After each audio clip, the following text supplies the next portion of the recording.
ಬೆಂಗಳೂರಲ್ಲಿ ಹೆಂಗೆ ಏನು ಅಂತ ಗೊತ್ತಿಲ್ಲ, ಆದ್ರೆ ಮೈಸೂರಲ್ಲಿ ಏನಾದ್ರು ನೀವು ಒಂದು ಎಲೆಕ್ಟ್ರಿಕ್ ಕಾರ್ನ ತಗೊಂಡೋದ್ರೆ ತಾರಾ ಮಾರ ಜಡ್ಜ್ ಮಾಡ್ತಾರೆ ಗುರು. ನಿನ್ನ ಅವಾಗ ಗಂಡ್ಸು ಅಂತ ಅನ್ಕೋತೀವಲ್ಲ ನಾವು, ಅದು ನಾವು ಮಾಡೋ ಮಿಸ್ಟೇಕ್. ಮಧ್ಯೆ ಒಂದು ಲ್ಯಾಪ್ಟಾಪ್ ಇದೆ, ಇಲ್ಲೊಂದು ಫೋನ್ ಇದೆ. ಏನ್ ಒಳ್ಳೆ ಕಂಪ್ಯೂಟರ್ ಯೂಸ್ ಮಾಡ್ದಂಗ ಆಗುತ್ತೆ. ಏನ್ ಗಾಡಿಗಳ ಏನಿದು. ನಾನು ಯಾರ್ಯಾರನ್ನ ಬುದ್ಧಿವಂತರು ಅನ್ಕೊಂಡಿದ್ದೆ ಅವರೆಲ್ಲ ಸಿಜೆಪಿ ನ ಸಪೋರ್ಟ್ ಮಾಡಕ್ ಶುರು ಮಾಡಿದ್ರು. ಯಾವಾಗೋ ಅರ್ಥ ಮಾಡ್ಕೋತೀಯ ನೀನು. ಸಿರಿ ಇಲ್ವಾ ಇದರಲ್ಲಿ? ಎ ಸಿರೀಸ್ ಅಂದ್ರೂ ಓಪನ್ ಅಂದ್ರೆ ಮಾಡಲ್ವಾ? ನಮ್ಮ ಮನೆ ಮುಂದೆ ಇವತ್ತೊಂದು ಹೊಸ ಕಾರ್ ಬಂದ್ ನಿಂತಿದೆ, MG ವಿಂಡ್ಸರ್. ಮಾರ್ಕೆಟ್ಗೆ ಈ ಕಾರ್ ಫಸ್ಟ್ ಬಂದಾಗ ಸುಮಾರು ಜನ ಇದನ್ನ ಇನೋವಾ ಕಂಪೇರ್ ಮಾಡಿದ್ರು. ಬೇರೆ ಕಲರ್ ಗೆ ಕಂಪೇರ್ ಮಾಡಿದ್ರೆ ವೈಟ್ ನೋಡಕ್ಕೆ ಒಂದು ಮಟ್ಟಿಗೆ ಓಕೆ ತರ ಇದೆ. ಎಲ್ಲೋ ಕಲರ್ ಕಾರ್ಗಳು ತಗೊಳ್ಳೋರು ಇದಾರ ನಮ್ ಜಗತ್ತಲ್ಲಿ. ಆಶ್ಚರ್ಯ. ನಾವು ಸೋಷಿಯಲ್ ಮೀಡಿಯಾದಲ್ಲಿ ಬಡ್ಕೋಬಹುದು, ಕಾಮೆಂಟ್ ಮಾಡಬಹುದು ಅಷ್ಟೇ, ಎಲೆಕ್ಟ್ರಿಕ್ ಕಾರ್ಗಳನ್ನ ಯಾರು ತಗೋತಾರೆ, MG ಕಾರ್ಗಳನ್ನ ಯಾರು ತಗೋತಾರೆ ಅಂತ. ಆದ್ರೆ ರಿಯಾಲಿಟಿನೇ ಬೇರೆ ಗುರು. ಏನ್ ಊರ್ ತುಂಬಾ ಬರೀ ವಿಂಡ್ಸರೇ ಐತೆ. ಬಿಲ್ಟ್ ಹೇಳ್ಕೊಳ್ಳೋಷ್ಟೇನ್ ಚೆನ್ನಾಗಿಲ್ಲ, ಸುಜುಕಿಗಿಂತ ಬೆಟರ್ ಆಗಿದೆ. ಕಾರಲ್ಲಿ ಮೆಟಲ್ ಗಿಂತ ಜಾಸ್ತಿ ಗ್ಲಾಸೇ ಇದೆ. ಸನ್ಶೇಡ್ ಅಷ್ಟೇನಾ ಬ್ರೋ? ಇದು ಓಪನ್ ಆಗಲ್ಲ. ತಲೆ ಹೊರಗಡೆ ಹಾಕಕ್ ಆಗಲ್ಲ ಕಣೋ ಜನ. ಇವಿ ತಗೊಂಡವ್ರಿಗೆ ತಲೆ ಇರಲ್ಲ ಅಂತ ಅವ್ರಿಗೂ ಗೊತ್ತು, ಅದಕ್ಕೆ ಕೊಟ್ಟಿಲ್ಲ. ಯಾಕೆ ಇಷ್ಟೊಂದು ವೇಷ ನಿಮ್ಗೆ ಹೇಳಿ ನೋಡೋಣ. ಯೂಶಲಿ ಬೇರೆ ಕಾರ್ಗಳಲ್ಲಿ ಹತ್ರ ಬರ್ತೀರಾ, ಕೀಯಿಂದ ಅನ್ಲಾಕ್ ಮಾಡ್ತೀರಾ, ಕಾರ್ ಒಳಗೆ ಕುತ್ಕೋತೀರಾ, ಒಂದು ಸ್ಟಾರ್ಟ್ ಸ್ಟಾಪ್ ಬಟನ್ ಇರುತ್ತೆ, ಅದನ್ನ ಆನ್ ಮಾಡ್ತೀರಾ, ಡ್ರೈವ್ ಮೋಡ್ ಹಾಕೊಂಡು ಹೋಗ್ತಾ ಇರ್ತೀರಾ. ಈ ಕಾರಲ್ಲಿ ಬಟನ್ ಒತ್ತಿ ಸ್ಟಾರ್ಟ್ ಮಾಡ್ಬೇಕಾಗಿರೋದಿಲ್ಲ, ಬರೀ ಡ್ರೈವ್ ಹಾಕೊಂಡು ಮೂವ್ ಮಾಡ್ಕೊಂಡು ಹೋಗ್ಬೋದು. AC ಗೆ ಪಾರ್ಕಿಂಗ್ ಸ್ವಿಚ್ ಮಾತ್ರ ಫಿಸಿಕಲ್ ಬಟನ್ಸ್ ಇರೋದು, ಇನ್ನೆಲ್ಲ ಈ ಸ್ಕ್ರೀನ್ ಅಲ್ಲೇ ಇದೆ. ಸೈಡ್ ಅಲ್ಲಿ ಇರುವಂತ ORVMs ನ ಅಡ್ಜಸ್ಟ್ ಮಾಡ್ಬೇಕು ಅಂದ್ರೂ ಸ್ಕ್ರೀನ್ ನ ಟಚ್ ಮಾಡೇ ಮಾಡ್ಕೋಬೇಕು. ಕನ್ವೆನ್ಷನಲ್ ಕಾರ್ಗಳನ್ನ ಓಡಿಸ್ಬಿಟ್ಟು ಈ ತರ ಕಾರ್ಗಳನ್ನ ಓಡಿಸಿದ್ರೆ ರೋಡ್ ಮೇಲೆ ಹೆವಿ ಡಿಸ್ಟ್ರಾಕ್ಷನ್ ಆಗುತ್ತೆ. ಇವಾಗ ಇದಕ್ಕಾಗಿ ಕೇಸ್ ಹಾಕಿದಾರಲ್ವಾ, ಇವಾಗ ಡಸ್ಟರ್ ಅಲ್ಲಿ ಎಲ್ಲಾ ಬಟನ್ಸ್ ಬಂದಿರೋದು, ಮತ್ತೆ ಇದರಿಂದ ಎಲ್ಲಾ ಡಿಸ್ಟ್ರಾಕ್ಟ್ ಆಗಿ ಮತ್ತೆ ಆಕ್ಸಿಡೆಂಟ್ಸ್ ಗಳು ಜಾಸ್ತಿ ಆಗುತ್ತೆ ಅಂತ. ನನ್ನ ಅವಶ್ಯಕತೆ ಯಾರಿಗಿದೆ?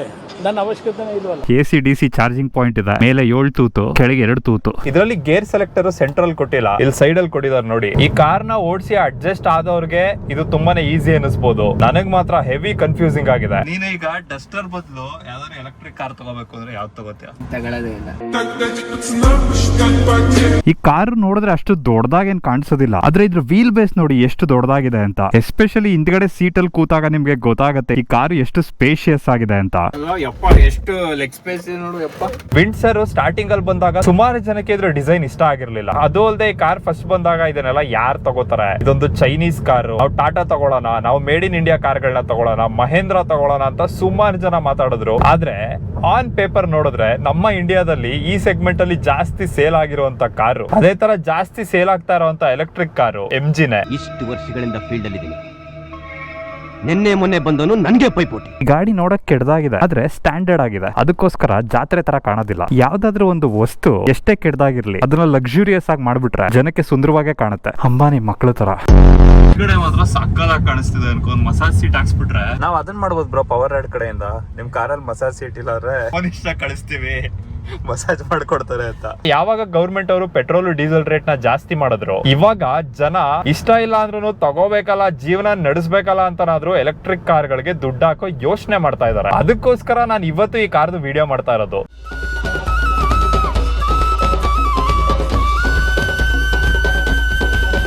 MG ಅಂದ್ರೆ ಮಾರಿಸ್ ಗರಾಜ್ ಅಂತ, ಇದೊಂದು ಬ್ರಿಟಿಷ್ ಕಂಪನಿ. ಆಮೇಲೆ ಇದು ಚೈನಾದಲ್ಲಿ ಪ್ರೊಡಕ್ಷನ್ ಆಗ ಸ್ಟಾರ್ಟ್ ಆಯ್ತು. ಇವಾಗ ಗುಜರಾತ್ ಅಲ್ಲೇನೆ ಒಂದು ಪ್ಲಾಂಟ್ ಹಾಕೊಂಡಿದ್ದಾರೆ. MG ಅಂದ್ರೆ ಏನ್ ಗೊತ್ತಾ? ಮಹಾತ್ಮ ಗಾಂಧಿ ಅಂತ. ನನ್ ಮಗ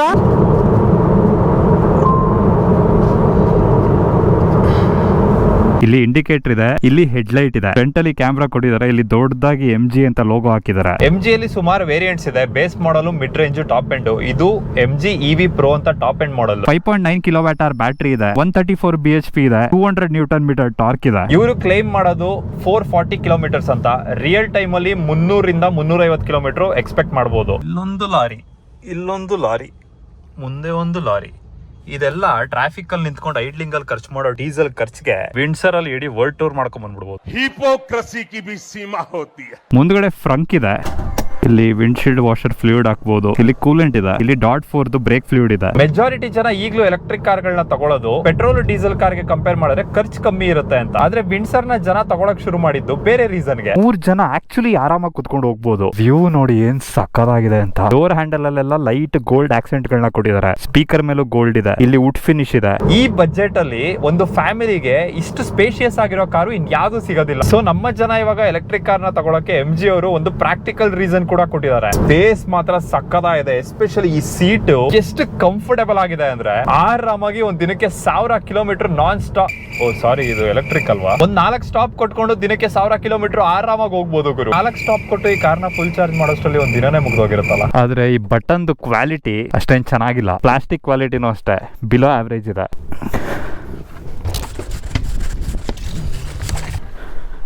ಓ, ಆ ಕಡೆಯಿಂದ ಇಳಿದು ಈ ಕಡೆಯಿಂದ ಬಂದ ನಾನು. ಏನಾಗಿದೆ ಗುರು ನನ್ಗೆ ಇವತ್ತು? ಸ್ವಲ್ಪ ಡಿಪ್ರೆಷನ್ ಅಲ್ಲಿ ಇದೀನಿ, ಸೀರಿಯಸ್ ಆಗಿ ನಾನು ಡಿಪ್ರೆಷನ್ ಅಲ್ಲಿ. ಪೆಟ್ರೋಲ್ ಡೀಸೆಲ್ ಕಾರ್ಗೆ ಕಂಪೇರ್ ಮಾಡಿದ್ರೆ ಈ ತರ ಎಲೆಕ್ಟ್ರಿಕ್ ಕಾರ್ಗಳಲ್ಲಿ ಫೀಚರ್ಸ್ ಗಳನ್ನ ಹಾಕೋದು ತುಂಬಾನೇ ಈಸಿ ಇರುತ್ತೆ. ಎಲ್ಲ ಸಾಫ್ಟ್ವೇರ್ ಅಲ್ಲೇ ರನ್ ಆಗೋದ್ರಿಂದ ಆನ್ ದ ಏರ್ ಅಪ್ಡೇಟ್ ಗಳನ್ನು ಕೊಡಬಹುದು.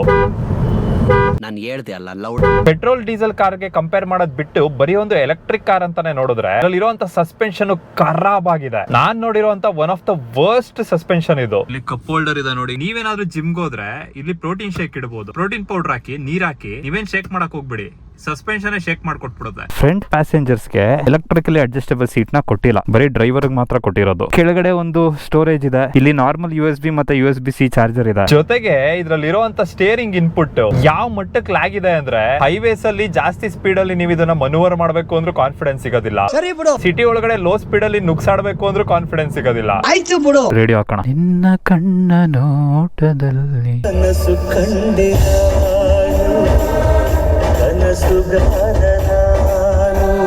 ಸೌಂಡ್ ಹೆವಿ ಇದೆ, ಆದ್ರೆ ಕರ್ಕಶವಾಗಿದೆ. ಒಳಗಡೆ ನಿಮ್ಗೆ ನಾಯ್ಸ್ ಅಷ್ಟು ಕೇಳೋದಿಲ್ಲ. ಕ್ಯಾಬಿನ್ ತುಂಬಾನೇ ಸೈಲೆಂಟ್ ಆಗಿದೆ. ಆದ್ರೆ ಈ ಕಾರ್ ಆನ್ ಆಗಿದ್ದಾಗ ಹೊರಗಡೆಯಿಂದ ಕೇಳಿದ್ರೆ ಮೆಟ್ರೋ ಟ್ರೈನ್ ತರ ಸೌಂಡ್ ಆಗುತ್ತೆ. ಇದರಲ್ಲಿ ಪ್ರಾಕ್ಸಿಮಿಟಿ ಸೆನ್ಸರ್ ಇದೆ. ಕೀ ಎತ್ಕೊಂಡು ಹತ್ರ ಹೋಗ್ತಿದಂಗೆ ಅನ್ಲಾಕ್ ಆಗುತ್ತೆ. ಈ ಕಾರ್ ಅನ್ಲಾಕ್ ಆಗದೆ ಒಂದು ಸಂಭ್ರಮ. MG ಸುತ್ತ ಇಲ್ಲೆಲ್ಲ ಲೈಟ್ ಎಲ್ಲ ಬರ್ತಿದೆ ಎಲೆಕ್ಟ್ರಿಕ್ ಅಂತ ತೋರ್ಸಕ್ಕೆ. ವಿಂಡ್ಸರ್ ಅಲ್ಲಿರೋ ವಿಂಡೋಗಳು ಊರಗಲ ಇದೆ ಗುರು. ಕಾರ್ ಓಡಿಸ್ಬೇಕಾದ್ರೆ ಸುತ್ತಮುತ್ತ ಆಗ್ತಿರೋದ್ ಎಲ್ಲಾ ಕಾಣುತ್ತೆ. ಎ ಪಿಲ್ಲರ್ ಅಲ್ಲೂ ಗ್ಲಾಸ್ ಗಳಿದೆ. ಬೇರೆ ಗಾಡಿಗಳಲ್ಲಿ ಇಷ್ಟು ದೊಡ್ಡದಾಗಿ ಕೊಟ್ಟಿರ್ತಾರಲ್ವಾ, ಅದೇ ಬ್ಲೈಂಡ್ ಸ್ಪಾಟ್ ಆಗ್ಬಿಡುತ್ತೆ. ಸಿವಿಕಲ್ಲೂ ಇದೆ ಅಲ್ವಾ? ಅದು ಇದೆಯಾ?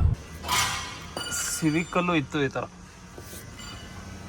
ಇದರಲ್ಲಿ 215 R18 ಟೈರ್ ಗಳನ್ನ ಕೊಟ್ಟಿರೋದು. ಟಾಪ್ ಅಂಡ್ ವೇರಿಯಂಟ್ ಅಲ್ಲಿ 4 ಕಡೆನೂ ಡಿಸ್ಕ್ ಬ್ರೇಕ್ ಬರುತ್ತೆ. ಬ್ರೇಕ್ ಏನ್ ಶಾರ್ಪ್ ಆಗಿಲ್ಲ, ಆದ್ರೆ ನಿಮ್ಗೆ ಶಾರ್ಪ್ ಆಗಿ ಫೀಲ್ ಆಗುತ್ತೆ. ಏನಕ್ಕೆ ಅಂದ್ರೆ ಇದ್ರಲ್ಲಿ ರೀಜನ್ ಇದೆ. AC ಮಾತ್ರ ಸಕ್ಕದಾಗಿದೆ ಗುರು. ಇದ್ರಲ್ಲಿ ಈ ಬಿಸಿಲಲ್ಲಿ ಫುಲ್ ಮೇಲ್ಗಡೆ ಸನ್ಶೆಟ್ ತೆಕ್ಕೊಂಡು ಓಡಿಸ್ತಾ ಇದ್ರು ಒಳಗಡೆ ಎಲ್ಲೂ ಹೀಟ್ ಆಗ್ತಾ ಇಲ್ಲ. ವೆಂಟಿಲೇಟೆಡ್ ಸೀಟ್ ಗಳೆಲ್ಲ ಬರುತ್ತಲ್ಲ, ಏನ್ ಸಕ್ಕದಾಗಿದೆ ಗುರು ಇದು.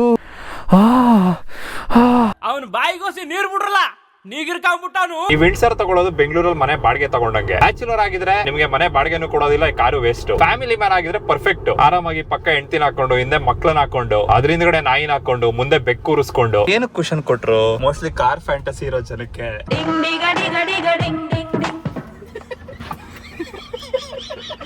ಈ ನನ್ನ ಮಕ್ಕಳು ಒಂದೊಂದಲ್ಲ ಹಿಂದ್ಗಡೆ ಟೈಲ್ ಲೈಟ್ ನೋಡಿ ಏನ್ ಸಕದಾಗಿದೆ ಅಂತ. ವಿಂಡ್ಸರ್ದು ಟೈಲ್ ಗೇಟ್ ಓಪನ್ ಮಾಡಬೇಕು ಅಂದ್ರೆ ನೀವು ಕೃಷ್ಣಣ್ಣ ರೊನಾಲ್ಡೋ ಫ್ಯಾನ್ ಆಗಿರ್ಬೇಕು.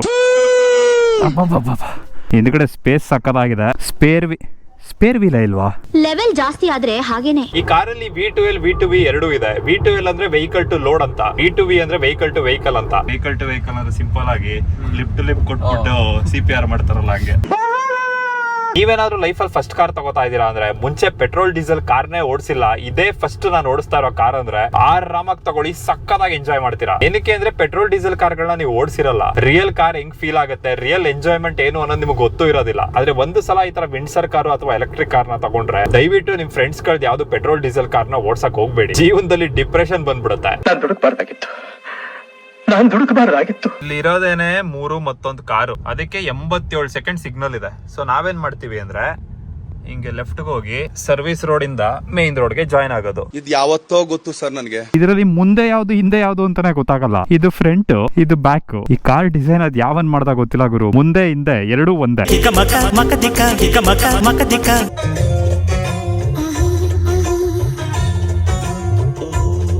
ಈ ತರ ಎಷ್ಟೇ ರೊಮ್ಯಾಂಟಿಕ್ ಹಾಡ್ ಹಾಕಿದ್ರು ಈ ಕಾರ್ನ ಓಡಿಸ್ಬೇಕಾದ್ರೆ ಮೂಡ್ಗಂತೂ ಬರಲ್ಲ. ಈ ಡೀಸೆಲ್ ಕಾರ್ಗಳೆಲ್ಲ ಮಿಲೇನಿಯಲ್ಸ್ ಇದ್ದಂಗೆ, ಹೊಗೆ ಬಿಡುತ್ತೆ, ಪೊಲ್ಯೂಷನ್ ಮಾಡುತ್ತೆ, ಮೇಂಟೈನ್ ಮಾಡಕ್ಕೆ ಖರ್ಚು ಜಾಸ್ತಿ, ಆದ್ರೆ ರಿಲಯಬಲ್ ಆಗಿರುತ್ತೆ. ಯಾವ ಕೆಲ್ಸಕ್ಕೆ ಬೇಕಾದ್ರೂ ನಂಬಿಕೆ ಇಟ್ಕೊಂಡು ಹೋಗ್ಬೋದು. ಆದ್ರೆ ಈ ಎಲೆಕ್ಟ್ರಿಕ್ ಕಾರ್ಗಳು ಜೆನ್ಸಿ ಇದ್ದಂಗೆ, ಇನಿಷಿಯಲ್ ಪವರ್ ಜಾಸ್ತಿ ಇರುತ್ತೆ. ಯಾರೋ ಏನೋ ಒಂದು ಹೊಸ ಪಾರ್ಟಿ ಸ್ಟಾರ್ಟ್ ಮಾಡಿದ್ರು ಹೋಗ್ಬಿಟ್ಟು ಸಪೋರ್ಟ್ ಮಾಡ್ಬಿಡೋದು. ಇನ್ನೂ 18 ವರ್ಷ ಆಗಿರಲ್ಲ, ವೋಟರ್ ಐಡಿ ಬಂದಿರಲ್ಲ, ಪೊಲಿಟಿಕ್ಸ್ ಬಗ್ಗೆ ಮಾತಾಡೋದು. ಪ್ರತಿಯೊಬ್ಬರಿಗೂ ಕೇಳ್ಕೊಂತೀನಿ, ನನ್ಗೆ CM ಸೀಟ್ ಬೇಕು, CM ಸೀಟ್ಗೆ ಎಲ್ಲೋಗ್ಬೇಕು ಏನಂತ ನನ್ಗೆ ಗೊತ್ತಿಲ್ಲ.